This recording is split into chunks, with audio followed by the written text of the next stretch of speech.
What's happening? I'm Iron Man from the music group The Lottery, Showtime Records, and I bring to you my daily views, NBA Playoff Edition.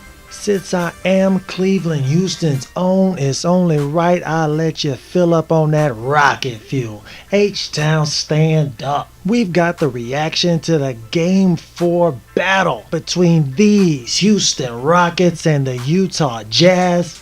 If you like these videos, make sure and subscribe to the channel, hit that notification bell so you're alerted every time there's a brand new video. As always, remember, what we do here is not giving out stat sheets read from a box score. What we do is give you in-depth analysis based on my unique perspective and point of view from years and years of watching and playing basketball at the highest level, so you can get an idea of the decision making that led to the final outcome. There were rumors that Ricky Rubio, their near all-star point guard, was going to come back heroically for Game 4. That did not happen. He was a late scratch. Continued to have to play Donovan Mitchell after struggling in Game 3, struggling mightily in Game 3, which led to the entire team struggling in Game 3 and them getting blown out and blown out.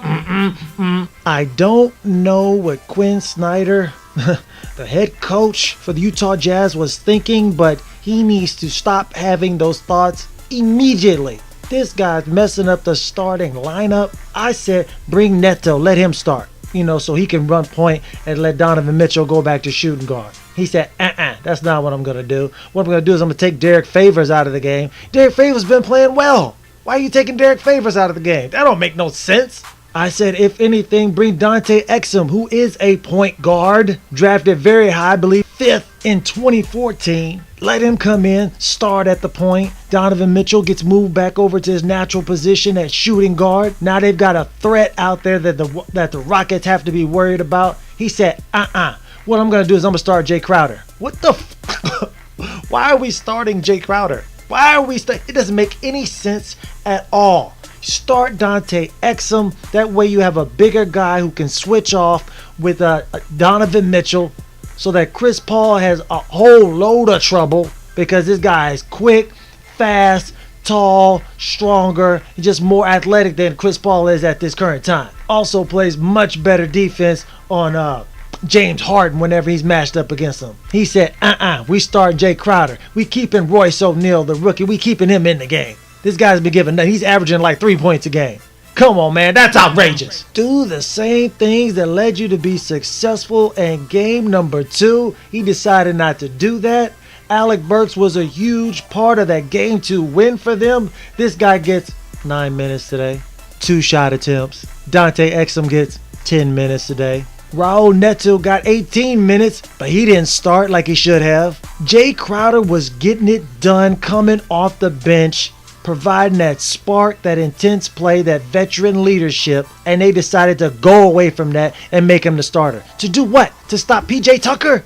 To stop Trevor Ariza? Why were they trying to match up with these non-scoring, non-factor guys? Doesn't make any sense.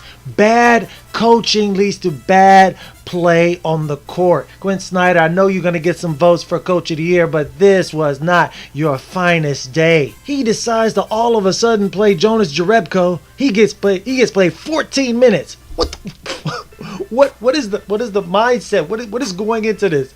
The thought process, it's ridiculous. There is no justification for this. Jonas Jerebko is doing nothing. He's been doing nothing. Why are we all of a sudden playing this guy? And then you have Alec Burks, who provided that scoring punch opposite, Donovan Mitchell, to help free him up a little bit. He gets 9 minutes. Jonas Jerebko, he's in the game. He's the answer. He is the answer to defeating the Houston Rockets. That's what they came up with in Utah. Jonas Jerebko, 14 minutes. We're going to cut Derek Favors minutes, who's been getting it done for us, down to 16 minutes. Dante Exum, a point guard, natural point guard, 10 minutes. 10 minutes. Instead of letting Dante Exum start, we want to get Jay Crowder in there. Keep Royce O'Neal. We keeping Royce O'Neal in the starting lineup over Dante Exum. This is absurd on every single level that I can think of. You guys deserve to lose this game. You guys were at home again, had the home court advantage, and led it to nothing. Just stupid decisions all the way around, all through the organization. When the people at the top, like the head coach, start making bad decisions, everybody in the organization start making bad decisions. Listen to this. Listen to this. Chris Paul's brother is in the crowd watching the game. He's having a little battle of words with one of the Utah Jazz fans. This is in the third quarter. This is after Chris Paul came in and lit them up. He was just on fire with all kind of mid-range game, just controlling the game like the point guard, as they call him. I guess they were pissed off because he was killing them in that second quarter. So the third quarter, he said, well, since we can't beat you on the court, at least we won't get your brother up on out of here. How do you throw Chris Paul's brother out of the game? Is it that serious? Did they go to blows or were they throwing hands? They were throwing them hands? Don't make no sense. Why would you do that to antagonize this guy? Why would you? He's already killed you the second quarter. You gonna antagonize him again? This is on this man's birthday. Shout out to Chris Paul, CP3, the point guard. It is his 33rd birthday today. That's outrageous. What are you thinking? What are you not thinking? You're just reacting emotionally. You guys are making stupid decisions. If you want to go far in the NBA, your point guard cannot consistently be your biggest scorer unless you're like the Rockets and you have another point guard who's actually playing the point guard position right next to you. You're just switching off. You're really playing shooting guard, but you just got the ball in your hands most of the time. Donovan Mitchell had 25 points to lead all scorers for the Utah Jazz. Jay Crowder only had 5 points. Royce O'Neal, 8 points.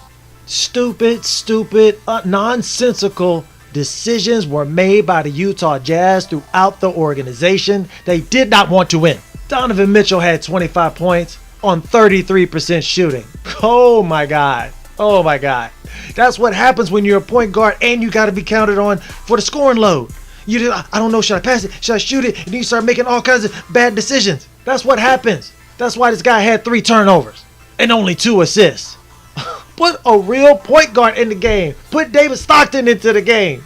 That's John Stockton's son. Shout out to him. Utah Jazz legend. He got a DNP coach's decision. DNP stands for did not play. Why in the hell did Joe Ingles, who's super non-athletic, great player that he is, he played 41 minutes. 41 minutes. That's more than Donovan Mitchell, the rookie. I can't explain it. I can't explain it. I don't understand it. I can't explain it. I can't do nothing with this. I don't know. I can't make this up. Alec Burks played 9 minutes. Dante Exum played 10 minutes. But Joe Ingles played 41 minutes. 41 minutes got him 15 points. Stupid decisions. You did not want to win. You need good coaching. You need good players. You need all that. A good mixture of all that if you want to take it to the highest level. If you're missing one of those parts, you can only go so high. James Harden had another bad game, even though he had reasonable numbers. The guy just can't throw the ball into the ocean standing on the beach. 8 of 22. That's like 35%. For an MVP candidate, I don't think so. He did, however, come out in that first quarter, had like 14 points. He set the tone, but he was a volume scorer at this point. Not only that, the man had 8 gigantic turnovers. He was giving the ball away. He didn't want to win. He was trying to help the Utah Jazz, like he was trying to get their vote for MVP. Thank God they had Chris Paul, the point guard, in the second quarter, because he came in there and lit them boys up, as previously mentioned by me. He had 27 points, 12 rebounds. Chris Paul's like 6'1" at the most. 12 monster rebounds. Second only to Clint Capella's 15. I'm going to get to him in a minute. Then he threw in 6 assists, 2 steals, 1 block, and only 1 turnover in 35 minutes of play. That is the difference between the Rockets of last year and the Rockets of this year. When James Harden has these bad games, when he gets tired, starts making these ridiculous turnovers, and the game looks like it could be had by either team. Now they've got Chris Paul, the point guard, the future Hall of Famer, one of the best players ever to touch a basketball, to come in and take the reins and say, ease up, big fella. I got you, boss. I got you. Ain't gonna be no disappearing like he did last year against the Spurs. I'm too close to my first ever in my Hall of Fame storied career Western Conference Finals appearance. We gonna get there today. This boy came in there killing them boys in the second quarter. And then in the third quarter, after some idiot, he had to be fired immediately. How soon? Immediately. Like yesterday. This idiot threw out Chris Paul's brother from the arena. Are you serious? Are you kidding me? What did he do? He was pissed off. I'd be pissed off too. I'm Chris Paul. That's my brother, though. What is you doing? And I'm not talking about Cliff Paul. Not talking about his identical twin. I'm talking about his real life brother. He's at the game. All he did after the Jazz tried to make a little run, he came in that fourth quarter and just annihilated the Utah Jazz. He made play after play after play. He pick and rolled them boys to death. Time and time again, coming off the pick and roll, making the right decision, dancing with the ball, shaking whoever tried to come up. It's shake and bake, and I hail. He was killing these boys. Knocking down that mid-range jumper. Then they would come up for a double team, throwing the perfect pass to whoever wide open, knock down. At one point of the game, I actually saw James Harden over to the side. He had his hands on his hips. Like he was just catching his breath. He was like, chill. He's like, I ain't gotta worry about it. Chris Paul is here to save the day. Oh, this is so great and so fantastic. Thank you, Lord. Thank you for Chris Paul.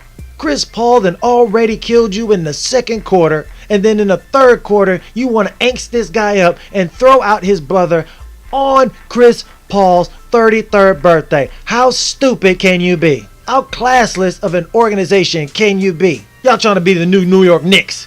Is that what y'all trying to do? No hate to the Knickerbockers as a fan base because they're fantastic and super loyal. But upper management, James Dolan, we're talking about you. These guys make some stupid decisions throwing people out of arena. It never goes well. At least not famous people. Especially not famous people related to people on the team. What are you doing? I don't know if y'all heard some of these earlier broadcasts, but this guy, the center for the Rockets, his name is Clint Capella.